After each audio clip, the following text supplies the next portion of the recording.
Desafogar a justiça, que tem 90 milhões de processos. Essa é a meta de duas propostas que começam a tramitar no Senado. Elas foram elaboradas por uma comissão de juristas que detalharam sugestões sobre a mediação e a arbitragem. Os projetos foram entregues nesta quarta-feira.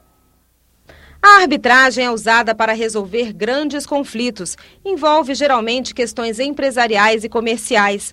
O árbitro é pago pelas partes. A decisão dele tem força judicial e não cabe recurso. A proposta dos juristas, que acrescenta dispositivo à lei já existente, foi entregue hoje ao presidente do Senado.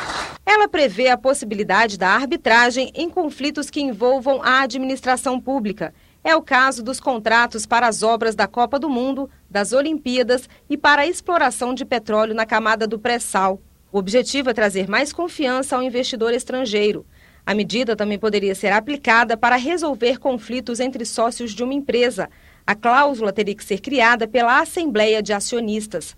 A proposta sugere ainda o uso da arbitragem nas relações de consumo, mas apenas a pedido do consumidor. Grandes empresas também poderiam optar pela arbitragem para solucionar conflitos trabalhistas. A comissão de juristas apresentou também o anteprojeto do Marco Legal da Mediação, que é uma técnica já utilizada em vários países, mas que ainda não tem um dispositivo legal no Brasil. O mediador é escolhido pelas partes em comum acordo. Ele facilita a negociação, mas não tem o poder de decidir. Os juristas propõem criar apenas a mediação extrajudicial, que é anterior ao processo na justiça. Ela pode ser utilizada em qualquer tipo de conflito, como direito de família ou empresarial, por exemplo. O projeto também permite que a mediação seja feita pela internet para facilitar a solução de litígios entre pessoas que morem em cidades diferentes. Nós acreditamos que muitas dessas mais de 20 milhões de novas ações por ano que chegam ao judiciário podem ser diminuídas com esse instituto se ele for bem implantado. Então, o que nós estamos tentando fazer é criar essa cultura da mediação. Do ponto de vista da solução de controvérsia, da redução do número de processos judiciais, será um grande avanço para o Brasil. O ministro das Comunicações disse hoje na Comissão de Infraestrutura que o governo estuda diminuir impostos para incentivar a internet banda larga. Paulo Bernardo abriu o ciclo de debate sobre governança e futuro das telecomunicações.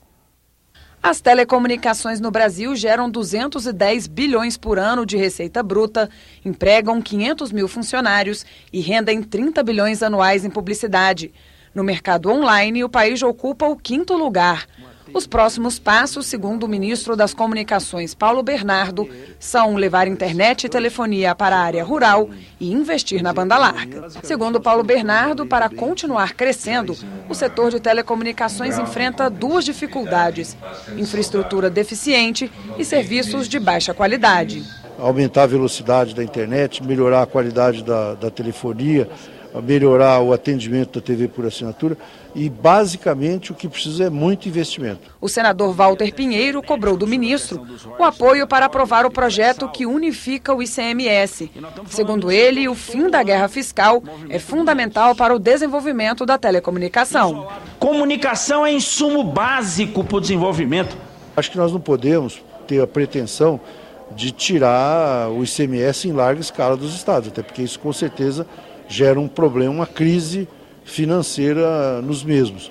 Mas eu acho que, por exemplo, no caso da banda larga fixa, nós poderíamos fazer um movimento para baixar o imposto. Nós fizemos algumas simulações, não precisa nem zerar. Se você diminuir para 10% em vez de 25% até 35%, com certeza nós teríamos um impacto extremamente benéfico, aí, coisa de 10, 15 milhões de domicílios a mais com internet.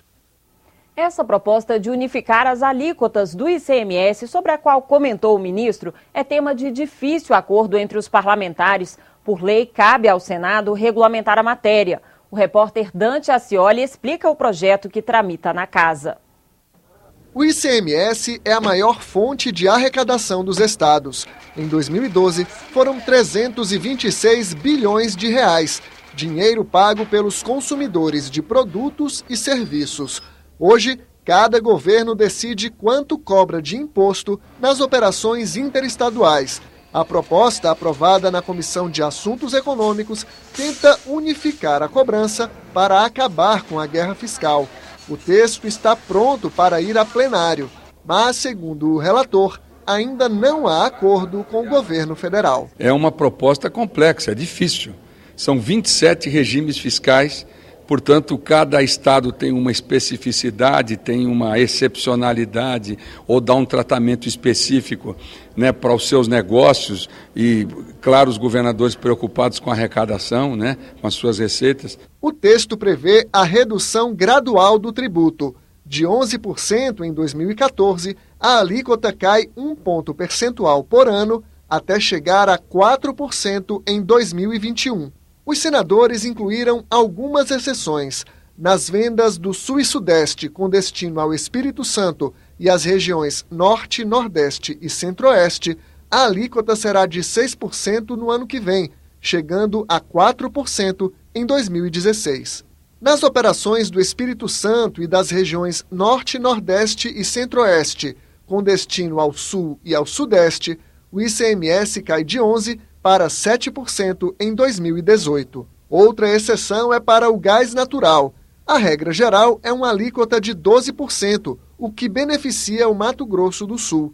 Mas nas operações iniciadas no Sul e no Sudeste, com destino ao Espírito Santo e às outras regiões, o ICMS fica em 7%.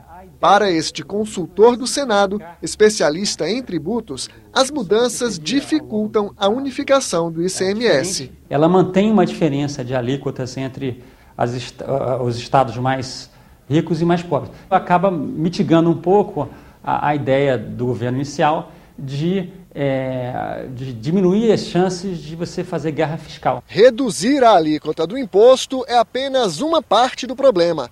Para as novas regras começarem a valer, o Congresso também precisa aprovar uma lei complementar que conceda auxílio financeiro da União para estados, municípios e Distrito Federal.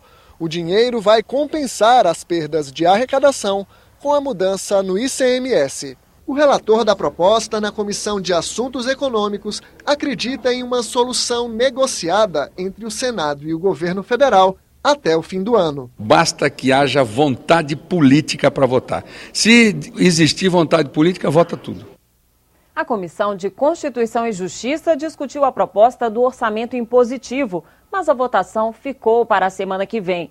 O relator quer vincular parte das emendas parlamentares à saúde. A PEC do orçamento impositivo obriga a União a executar as emendas parlamentares individuais ao orçamento. No texto apresentado na Comissão de Constituição e Justiça, o relator, senador Eduardo Braga, manteve a previsão de que metade das emendas sejam aplicadas em ações e serviços públicos de saúde.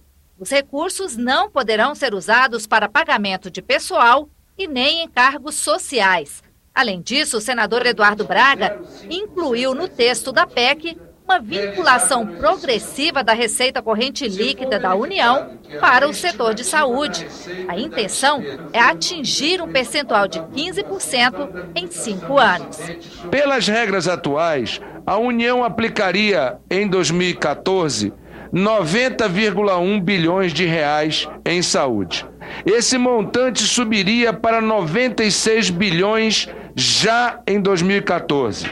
E assim sucessivamente, culminando em 2018, com despesas em ações e serviços públicos da ordem de 147,8 bilhões, contra 125 bilhões caso mantivéssemos a regra. A votação da matéria acabou adiada por um pedido de vista coletiva. O presidente da comissão, senador Vital do Rego, marcou para a próxima terça-feira uma sessão extra para votar a PEC e abriu o prazo até sexta-feira para a apresentação de emendas. Hospitais públicos e privados podem ser obrigados a prestar atendimento odontológico aos pacientes. O projeto foi aprovado na Comissão de Assuntos Sociais e, se não houver recurso, deve ir à sanção presidencial. Pelo texto aprovado em caráter terminativo na comissão, os portadores de doenças crônicas também deverão receber assistência odontológica. Coloca os odontólogos dentro dos médios e grandes hospitais, para atendimento em especial dos pacientes que estão em estados que não conseguem fazer a sua própria higiene bucal, por exemplo, aqueles de UTIs, inclusive com a obrigatoriedade de colocar cirurgiões dentistas nessas unidades de terapia intensiva. O Senado agora tem um espaço dedicado à luta pela igualdade de gênero. Foi inaugurada hoje a Procuradoria Especial da Mulher.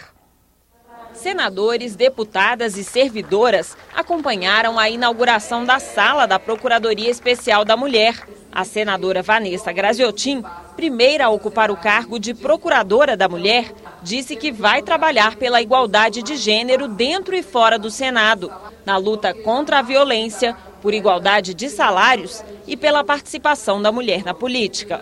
A Procuradoria está muito atenta à tramitação de leis, à apresentação de leis que tratam de política de gênero e também aos casos que acontecem na sociedade brasileira. Nós já temos feito contato com o Ministério Público, com várias delegacias de mulher, com procuradorias de mulher. O Senado também inaugurou a página da Procuradoria Especial da Mulher na internet. O endereço é senado.leg.br/procuradoria. O Jornal do Senado termina aqui. Boa noite e até amanhã.